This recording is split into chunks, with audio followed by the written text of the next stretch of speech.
Bismillah. Assalamualaikum warahmatullahi wabarakatuh.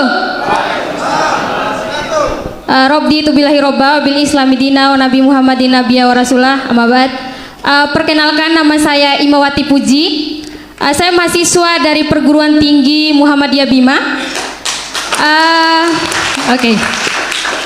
Jadi saya pernah mengingat kata-katanya Bang Rocky Gerung itu begini. Perempuan itu indah sebagai fiksi dan berbahaya sebagai fakta. Oke. Jadi saya pribadi sangat membantah itu karena dari dulu saya mendengar kata-kata itu saya sedikit emosi karena saya pribadi tidak seperti itu. Oke. Tapi hari ini saya ingin mendengar maksud dari kata-kata itu ya bisa dijelaskan sedikit, Bang Dah. Jadi bukan itu maksud saya, tapi pertanyaan saya ini mengenai Indonesia kita. Indonesia kita. Saya pernah membaca artikel dan ini sebagai isu nasional, saya rasa seperti itu. Indonesia emas di tahun 2045. Jadi saya rasa isu itu isu yang sangat prediksi yang tidak bisa kita katakan itu benar dan tidak akan terjadi, bukan itu. Tetapi begini, saya ingin menanyakan kepada Bang Rocky Gerung, apakah gaya kepemimpinan pemimpin yang sedang memimpin itu berpengaruh terhadap terjadi dan tidaknya prediksi dari para elit-elit itu mengenai Indonesia emas di tahun 2045? Itu kemudian kalau kita kaitkan dengan kepemimpinannya Jokowi saat ini, saya rasa tidak sukses, dan yang ada di ruangan ini pun sangat membantah sukses dan gagalnya, tidak sukses dan gagalnya kepemimpinan Jokowi. Mungkin itu, tetapi saya ingin mengungkapkan kata-kata terakhir saya untuk Bang Rocky Gerung. Terima kasih sudah datang mengindahkan bumi Bima. Kalau kata-kata saya itu Bang Rocky itu indah sebagai fiksi dan fakta. Mungkin itu saja. Billahi fisabilillah fastabiqul khairat. Wassalamualaikum warahmatullahi wabarakatuh. Baiklah, waalaikumsalam warahmatullahi wabarakatuh. Jadi ternyata Bang Rocky diandaikan indah sebagai fiksi juga fakta. Jadi dua-dua ya. Baik, langsung saja barangkali kita serahkan kepada Bang Rocky untuk menanggapi pikiran-pikiran, kegelisahan-kegelisahan yang muncul di ruangan ini. Silakan, Bang. Oke. Ini kalimat terakhir siapa namanya tadi? Puji ya.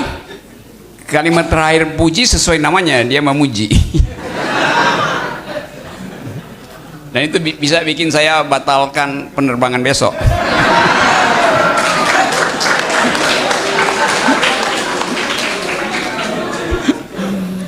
Oke, teman-teman, dalam satu acara talk show orang tanya apa pendapat Pak Rocky tentang perempuan, kan saya nggak serius mengatakan walaupun sekarang jadi problem.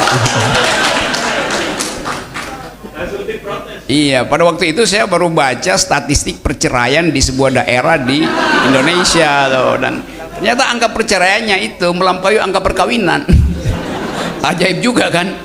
Jadi ada perceraian berkali-kali, dan di dalam statistik itu diterangkan yang minta bercerai justru perempuan. Lalu saya bikin frasa itu, perempuan indah sebagai fiksi, berbahaya sebagai fakta. Itu sebetulnya satir kecil aja tuh. Tapi sebetulnya kita mesti baca between the line, bahwa di dalam, kalau saya lanjutkan keterangannya, seringkali dalam politik perempuan itu dianggap sebagai makhluk yang berbahaya karena bisa menseduce kekuasaan itu. Dalam bahasa Perancis ada yang disebut femme fatale.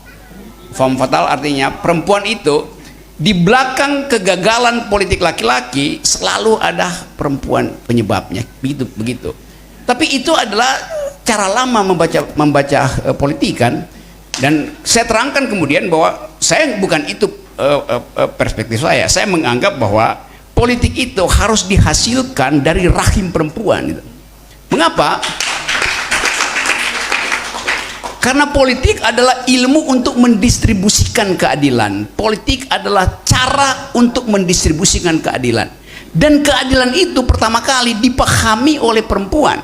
Perempuan yang hamil, dari dalam rahimnya dia mesti berbagi nutrisi dengan bayinya tuh. Dia mesti berbagi perasaan dengan bayinya. Jadi rasa keadilan itu yang kita sebut kemampuan mendistribusi sudah ada pada perempuan sebagai watak pemberi kehidupan, caregiver. Jadi rahim perempuan adalah sumber pertama kita belajar keadilan. Laki-laki nggak tahu itu tuh. Jadi sekali lagi itu keterangan saya. Karena itu saya ingin agar supaya kepemimpinan perempuan itu harus dihasilkan untuk menghalangi arogansi laki-laki. Dan itu dibuktikan di dalam banyak riset. Kita tahu dulu Muhammad Yunus, Profesor Muhammad Yunus yang dapat Nobel ilmu ekonomi itu di Pakistan. Dia bikin riset dan dia temukan bahwa kredit yang diberikan pada perempuan 99% balik, tapi yang diberikan pada laki-laki cuma 40% yang balik. Jadi perempuan mampu untuk mengatur keadilan sosial, dan kita memahami ketidakadilan justru dengan bertatapan mata dengan perempuan. Kita tahu bahwa ada ketidakadilan ketika si perempuan memperlihatkan warna matanya itu. Kita nggak perlu baca statistik APBN untuk tahu ada ketidakadilan. Jadi itu intinya. Dan lebih dari itu saya percaya sekarang politik mak-mak, politik perempuan itu sangat maju. Dulu perempuan disebut sebagai orang yang nggak bisa bicara, itu the unspeakable. Sekarang perempuan, Anda buktikan tadi, orang yang tidak bisa kita cegah lagi untuk berbicara. The unstoppable. Jadi perempuan dari the unspeakable sekarang menjadi the unstoppable. Karena itu hati-hatilah para laki-laki, kalau perempuan bicara, dari dalam dirinya adalah politik keadilan.